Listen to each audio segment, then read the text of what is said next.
সকলকে জানাচ্ছি আদাব এবং নমস্কার। আমার নাম শ্রেয়সী পাল রায়। সবাই চুনারঘাট পাইলট বালিকা উচ্চ বিদ্যালয়ের দশম শ্রেণীর শিক্ষার্থী এবং পেটে বিজ্ঞান ক্লাবের সদস্য। সপ্তমবারের মতো সেবা কর্তৃক আয়োজিত বিজ্ঞান দেয়ালিকা প্রকাশ প্রতিযোগিতায় আমরা অংশগ্রহণ করেছি এবং আমাদের তৈরিকৃত দেয়ালিকাটি আমরা উপস্থাপন করতে যাচ্ছি। আমরা এই দেয়ালিকায় বিজ্ঞানের বিভিন্ন খুঁটিনাটি বিষয়গুলোকে পাঠ্যপুস্তকের আলোকে তুলে ধরার চেষ্টা করেছি। এই বিজ্ঞান দেয়ালিকায় বিভিন্ন বিষয়সমূহ আমি একটু উল্লেখ করছি। প্রথমে রয়েছে আলোর প্রতিফলন সম্পর্কিত একটি তথ্য, বহুল আলোচিত থ্যালাসেমিয়া রোগ সম্পর্কে একটি তথ্য, অক্সিজেনের গুরুত্ব সম্পর্কিত তথ্য, সালো সংশ্লেষণের অন্ধকার পর্যায়, এমনকি আকাশ নিয়ে একটি চমৎকার তথ্য। এছাড়া রয়েছে মিওসিসের গুরুত্ব, ঈশ্বর আছেন কিনা বা সৃষ্টিকর্তার অস্তিত্ব সম্পর্কে একটি গুরুত্বপূর্ণ তথ্য। এছাড়াও প্রশমন বিক্রিয়ার গুরুত্ব, খাদ্যজাল সম্পর্কিত বিভিন্ন তথ্যকে তুলে ধরছি। এখন বিজ্ঞান দেয়ালিকার বিভিন্ন টপিক গুলোকে তুলে ধরছি। আমি সাজগোজ করতে পছন্দ করি, তার আয়নায় আমি নিজেকে নিয়মিত রেডি হওয়ার পর দেখতে পছন্দ করি নিজেকে। একটু খেয়াল করলে আমি বুঝলাম যে হাতে ধরে রাখা ছোট আয়নাতে আমি আমার সারা দেহের প্রতিবিম্ব দেখতে পাই না, পাবোই বা কিভাবে? পদার্থবিজ্ঞান বইয়ের আলো প্রতিফলন অধ্যায়টি আমাকে এই বিষয়ে সাহায্য করেছে এই প্রশ্নটির উত্তরটি খুঁজে নিতে। আসলে আমরা আমাদের সারা দেহের প্রতিবিম্ব তখনই দেখতে পাবো যখন আয়নার দৈর্ঘ্য আমাদের উচ্চতার অর্ধেক কিংবা তার বেশি হবে। এক্ষেত্রে বিজ্ঞান দেয়ালিকাটির এই ছবিটি আমাদেরকে সাহায্য করে এই প্রতিফলন বিষয়টিকে আরো স্পষ্টভাবে বোঝার জন্য। এবার আসি বিজ্ঞান বাড়ায় সচেতনতা এই উক্তিটিকে সামনে রেখে একটি বহুল আলোচিত রোগকে নিয়ে। রোগটির নাম হলো থ্যালাসেমিয়া। চলুন জেনে নিই থ্যালাসেমিয়া কি, এর কারণ কি এবং এ থেকে বাঁচার উপায়গুলো কি। থ্যালাসেমিয়া হলো এক ধরনের রক্তের বংশগত রোগ। এই রোগ আমাদের দেহে হিমোগ্লোবিন তৈরিতে বাধার সৃষ্টি করে। এই রোগের ফলে লিভার জটিলতা, শ্বাসকষ্ট, রক্ত স্বল্পতা, হাড় গঠনে বিকৃতি, এমনকি মানুষের জীবনকাল কমে যেতে পারে। গণনা অনুসারে জানা যায় যে প্রতি বছর বাংলাদেশে 7,000-এরও বেশি শিশু এই থ্যালাসেমিয়া রোগে আক্রান্ত কিংবা রোগের বাহক হিসেবে জন্মগ্রহণ করে। এবারে দেয়ালিকার একটি ছবিকে আমরা একটু পর্যবেক্ষণ করে আসি। এখানে দুজন মা বাবাই থ্যালাসেমিয়ার আক্রান্ত কিংবা বাহক।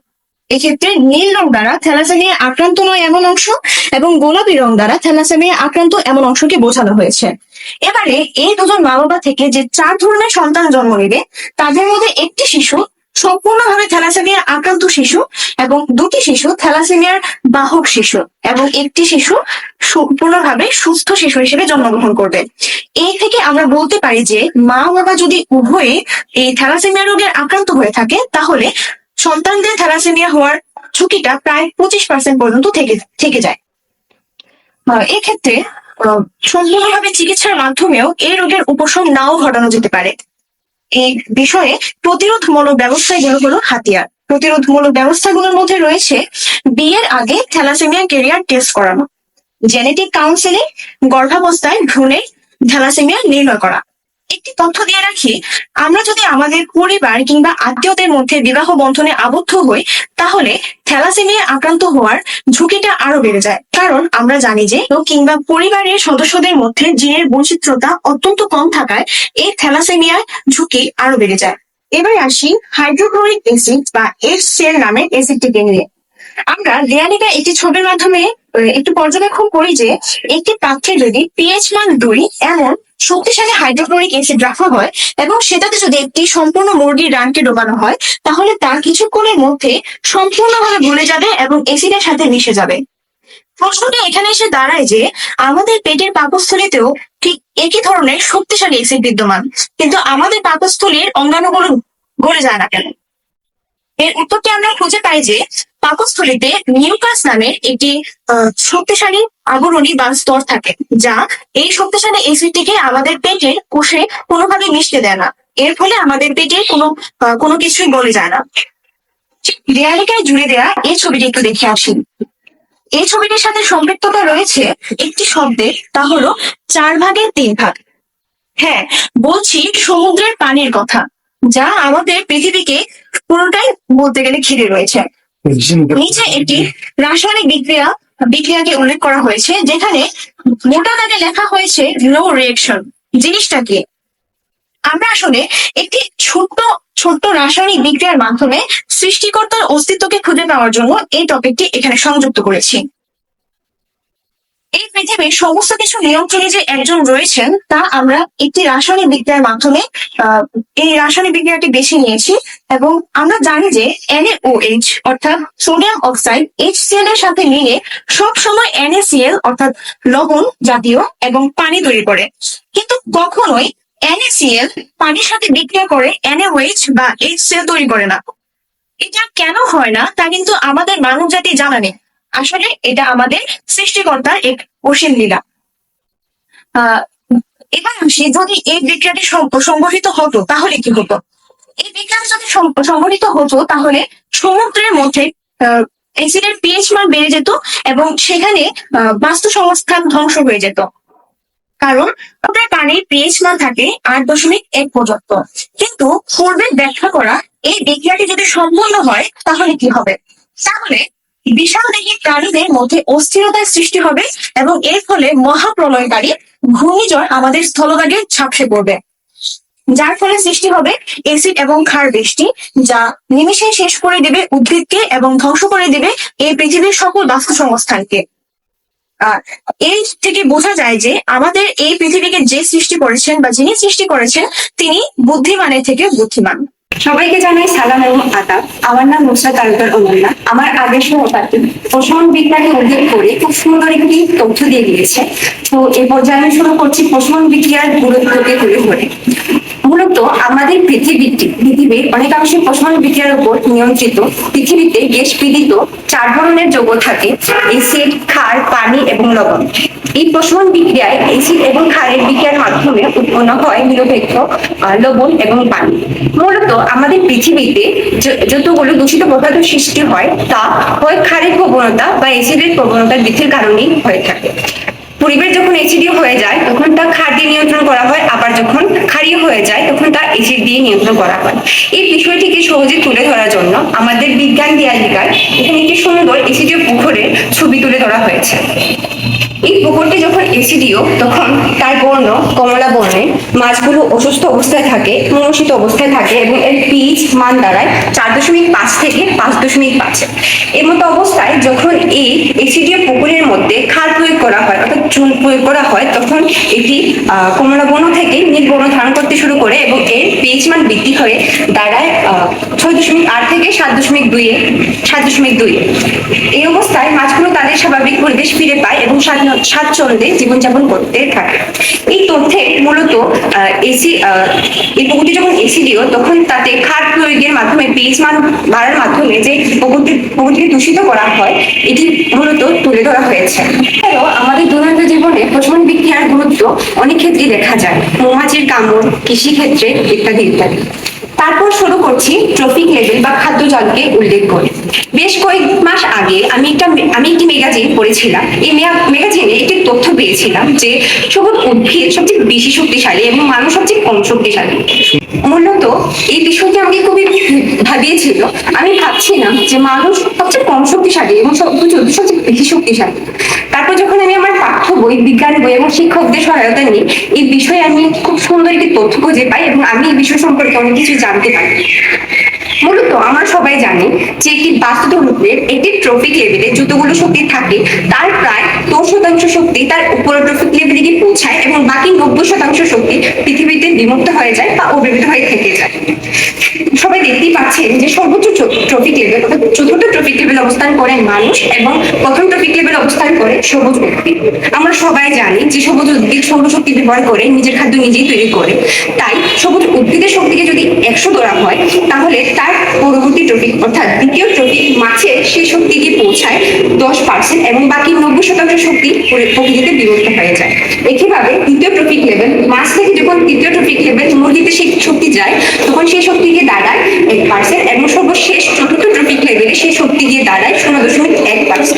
মূলত এই ট্রফিক লেভেল থেকে এটি বিবেচনা করা যায় বা এই তথ্য উপনীত হয় যে সবুজ উদ্ভিদ সবচেয়ে বেশি শক্তিশালী এবং মানুষ সবচেয়ে কম শক্তিশালী। কেননা সবুজ উদ্ভিদ শক্তির মূল উৎস এবং তাদের শক্তি ধারণ করার ক্ষমতা সবচেয়ে বেশি, তাদের সংখ্যা বেশি এবং বাকি সব স্তর তাদের উপরই নির্ভরশীল। তারপর সবাই দেখতেই পাচ্ছেন এখানে খুব সুন্দর একটি শরতের নীল আকাশের ছবি তুলে ধরা হয়েছে। আমার আকাশ দেখতে সত্যি খুব ভালো লাগে। আমি প্রায় যখন সময় পাই তখন আমি আমার বাসার রুম থেকে আকাশ দেখে থাকি। তো শরতের আকাশ আমার সবচেয়ে বেশি পছন্দ, কেননা এই সময় আকাশ গাঢ় নীল দেখা যায় এবং আকাশ দেখতে খুবই ভালো লাগে। তো প্রায় যখন আমি আকাশ দেখি তখন আমার মনের ভিতরে একটি প্রশ্ন সবসময় জেগে ওঠে যে আকাশ নীল কেন? আকাশ তো বিভিন্ন কালার হতে পারতো, নীল হতে কমলা হতে পারতো, কেন নীল? এই ধরনের প্রশ্ন আমার প্রায়ই আসতো। আবার যখন আমি শরতের আকাশ দেখলাম তখন আমার মনের ভিতরে একটা প্রশ্ন আসতো, বর্ষাকালে আকাশটা কেন দেখা যায় কিন্তু শরৎকালে আকাশটা এত সুন্দর দেখা যায় কেন? কৃতজ্ঞতা জানাই আমি আমার বিজ্ঞান বইকে এবং আমার বিজ্ঞান স্যারদেরকে, কেননা তাদের সহায়তায় আমি জানতে পেরেছি যে আকাশের মূলত কোনো রঙই থাকে না। সূর্যের আলো যখন পৃথিবীর বায়ুমণ্ডলে প্রবেশ করে তখন বাতাসের অণুতে তা ছড়িয়ে পড়ে এবং নীল রঙের তরঙ্গ দৈর্ঘ্য কম এবং বিক্ষেপণ বেশি হওয়ায় তা বেশি ছড়িয়ে পড়ে এবং আমরা আকাশ নীল দেখতে পাই। আর আসলে শরতে কেন আকাশ বেশি নীল দেখা যায়? মূলত শরতে বাতাসে বা আকাশে জলীয় বাষ্প এবং ধুলোবালি কম থাকে এবং আমরা আকাশ গাঢ় নীল। তারপর হচ্ছে শরৎকালে আকাশ নিয়ে, শরৎকালে আকাশ গাঢ় নীল কেন দেখা যায়? মূলত শরৎকালে বাতাসে জলীয় বাষ্প কম থাকে এবং ধুলোবালি কম থাকে, তাই নীল রঙটি বেশি ছড়িয়ে পড়ে এবং আমরা শরৎকালে অন্যান্য ঋতুর তুলনায় আকাশ গাঢ় নীল দেখতে পাই। এই বলে আমি আমার উপস্থাপনা এখানে শেষ করছি এবং আমার পরবর্তী সহপাঠী আরো বেশি চমৎকার তথ্যগুলো উপস্থাপন করবে আপনাদের সামনে। সকলকে নমস্কার এবং আদাব। আমার নাম স্বর্ণালী রানী শীল। আমি এই পর্যায়ে উপস্থাপন করতে যাচ্ছি বিজ্ঞানের একটি গুরুত্বপূর্ণ বিষয়। বিষয়টি হচ্ছে সালোক সংশ্লেষণ প্রক্রিয়া এবং সালোক সংশ্লেষণ প্রক্রিয়ায় উৎপন্ন অক্সিজেনের গুরুত্ব। সংশ্লেষণ একটি জটিল এবং দীর্ঘ প্রক্রিয়া। এটি জীবজগতের সবচেয়ে গুরুত্বপূর্ণ জৈব রাসায়নিক বিক্রিয়া। আমরা জানি অন্ধকার পর্যায়ে সবুজ উদ্ভিদ কার্বন ডাই অক্সাইড এবং পানির সমন্বয়ে শর্করা এবং অক্সিজেন উৎপন্ন করে। পাতার মধ্যে উপস্থিত রাইবোলোজ একপাল ডাইফসফেট কার্বন ডাই অক্সাইডের সাথে বিক্রিয়া করে 6 কার্বন বিশিষ্ট অস্থায়ী পিটোসিড তৈরি করে, যার সঙ্গে সঙ্গে ভেঙে গিয়ে 3 কার্বন বিশিষ্ট 2 অনু ফসফোগ্লিসারিক অ্যাসিড তৈরি হয়, যা পরবর্তীতে আলোক পর্যায়ে সৃষ্ট আত্তীকরণ শক্তি এটিপি এবং এনএডিপি H2 কে ব্যবহার করে 3PG থেকে 3 কার্বন বিশিষ্ট ফসফোগ্লিসারালডিহাইড ডাইহাইড্রোক্সিএসিটিন তৈরি হয়, যা পরবর্তীতে একদিকে শর্করা এবং অন্যদিকে পুনরায় রাইবোলোজ একপাল ডাইফসফেট তৈরি হয়। এভাবে বায়ু কার্বন ডাই অক্সাইড থেকে গাছ শোষণ করে শর্করা জাতীয় খাদ্য এবং অক্সিজেন উৎপন্ন করে। এখানে আমরা একটি সুন্দর গাছ দেখতে পাচ্ছি। আমি এই গাছ সম্পর্কে একটি আকর্ষণীয় তথ্য শুনেছি। এই আকর্ষণীয় তথ্যটি হচ্ছে একজন প্রাপ্তবয়স্ক মানুষের প্রতিদিন প্রায় 11,000 বায়ু গ্রহণ করে, তার মধ্যে 550 থেকে 600 লিটার অক্সিজেন থাকে, যার বাজার মূল্য প্রায় 18 লক্ষ টাকা। তাই আমাদের উচিত অধিক হারে বৃক্ষরোপণ করা। আমার পরবর্তী বিষয়টি হচ্ছে মিয়োসিস কোষ বিভাজনের গুরুত্ব। আমরা জানি মিয়োসিস কোষ বিভাজনে অপত্য কোষের ক্রোমোজোম সংখ্যা মাতৃকোষের ক্রোমোজোম সংখ্যার অর্ধেক হয়, ফলে জাইগোট কোষ সৃষ্টিতে ক্রোমোজোম সংখ্যা মাতৃকোষের সমান থাকে। ইহা একটি স্বাভাবিক মিয়োসিস কোষ বিভাজন প্রক্রিয়া। যদি কোনো কারণে এই প্রক্রিয়ার ব্যত্যয় ঘটে তাহলে জাইগোট কোষের ক্রোমোজোম সংখ্যার সেট মাতৃকোষের ক্রোমোজোম সংখ্যার সেটের দ্বিগুণ হয়ে যাবে। এর ফলে যে জীবটি উৎপন্ন হবে তার সাথে উক্ত জীবের বাবা মায়ের কোনো মিল থাকবে না। এখানে চিত্রে আমরা দেখতে পাচ্ছি যে জেনোপাস ট্রপিক্স নামে একটি ব্যাঙের প্রজাতির ক্রোমোজোম সংখ্যার সেট দ্বিগুণ হয়ে জেনোপাস লেভিস নামে একটি ব্যাঙের প্রজাতির উৎপত্তি হয়েছে, যার সাথে জেনোপাস ট্রপিক্সের কোনো মিল নেই। এখান থেকে আমরা এই তথ্য উপনীত হতে পারি যে মিয়োসিস কোষ বিভাজনের ব্যতিক্রম ঘটলে নতুন প্রজাতির উৎপত্তি হয়। এই পর্যায়ে আমি আলোচনা করতে যাচ্ছি জেনেটিক ইঞ্জিনিয়ারিং সম্পর্কে। জেনেটিক ইঞ্জিনিয়ারিং হচ্ছে কোনো জীবের কাঙ্ক্ষিত নতুন বৈশিষ্ট্যের জন্য কোনো জীবের ডিএনএ পরিবর্তন ঘটানো। জেনেটিক ইঞ্জিনিয়ারিং এর প্রথম আবিষ্কার হচ্ছে বেরা ডলি। শুধু প্রাণী ক্ষেত্রে নয়, উদ্ভিদ ক্ষেত্রে প্রতিনিয়ত জেনেটিক ইঞ্জিনিয়ারিং এর মাধ্যমে তৈরি হচ্ছে নতুনত্ব উন্নত জাত প্রজাতি। এমন একটি পদ্ধতির নাম হচ্ছে বীজহীন ফল। বীজহীন পেয়ারা হচ্ছে জেনেটিক ইঞ্জিনিয়ারিং এর একটি ফসল। পৃথিবীতে 3 ধরনের ক্লোনিং রয়েছে: জিন ক্লোনিং, টিস্যু ক্লোনিং এবং জীব ক্লোনিং। জেনেটিক ইঞ্জিনিয়ারিং এর মাধ্যমে বেড়াডোলের উৎপত্তি করা হয়েছিল। এই বেড়াডোলের উৎপত্তির জন্য প্রথমে সাদা মুখের বেড়া থেকে বেড়ার দুগ্ধগ্রন্থি থেকে যৌনকোষ নেওয়া হয়েছিল। এরপর উক্ত যৌনকোষ থেকে নিউক্লিয়াস আলাদা করা হয়। তারপর কালো মুখের বেড়ার ডিম্বাণু থেকে নিউক্লিয়াস অপসারণ করা হয়। উক্ত ডিম্বাণুতে সাদা মুখের বেড়ার নিউক্লিয়াস প্রতিস্থাপন করে একটি ভ্রূণ তৈরি করা হয়, যা পরবর্তীতে পুনরায় পালক মায়ের শরীরে প্রতিস্থাপন করা হয়। এ থেকে ডলি নামের বেড়ার জন্ম নেয়। তবে এখানে একটি বিষয় হচ্ছে যে ডলির ক্ষেত্রে কোনো শুক্রাণু ব্যবহৃত হয়নি। জনকোষের বিভাজনক্ষম নিউক্লিয়াস ডিম্বাণুর মধ্যে প্রবেশ করিয়ে বিদ্যুতের মাধ্যমে কোষটিকে কৃত্রিমভাবে নিষিক্ত করা হয়েছিল। জেনেটিক ইঞ্জিনিয়ারিং এর আরেকটি আবিষ্কার হচ্ছে রিকম্বিনেন্ট ডিএনএ। জিনগত নতুন বৈশিষ্ট্যের জন্য কোনো একটি জিনের একটি বৈশিষ্ট্য ডিএনএ অন্য একটি জিনে স্থানান্তর করার প্রক্রিয়াকে বলা হয় রিকম্বিনেন্ট ডিএনএ। এর ফলে উন্নত জাতের জীব পাওয়া সম্ভব। রিকম্বিনেন্ট ডিএনএ একটি আবিষ্কার হচ্ছে বীজহীন পেয়ারা। রিকম্বিনেন্ট পদ্ধতিতে বীজহীন পেয়ারা উদ্ভিদ উৎপন্নের জন্য ইকুলাই ব্যাকটেরিয়া এবং কম সম্পন্ন উদ্ভিদ নির্বাচন করতে হবে, পেয়ারা উদ্ভিদ নির্বাচন করতে হবে।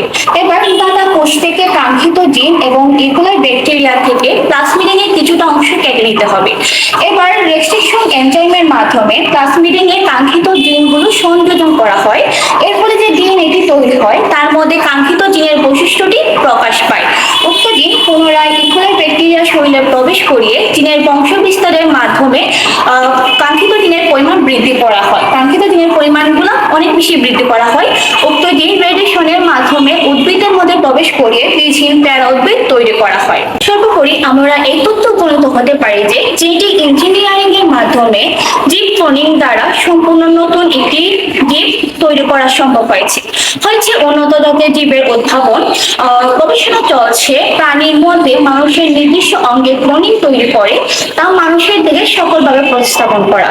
আমার ইচ্ছা এই ক্লোনিং অঙ্গ যেমন চোখ, কান, হৃৎপিণ্ডের ক্লোনিং অঙ্গ তৈরি করে মানুষের দেহে সকলভাবে ব্যবহারের উপায় খুঁজে বের করা।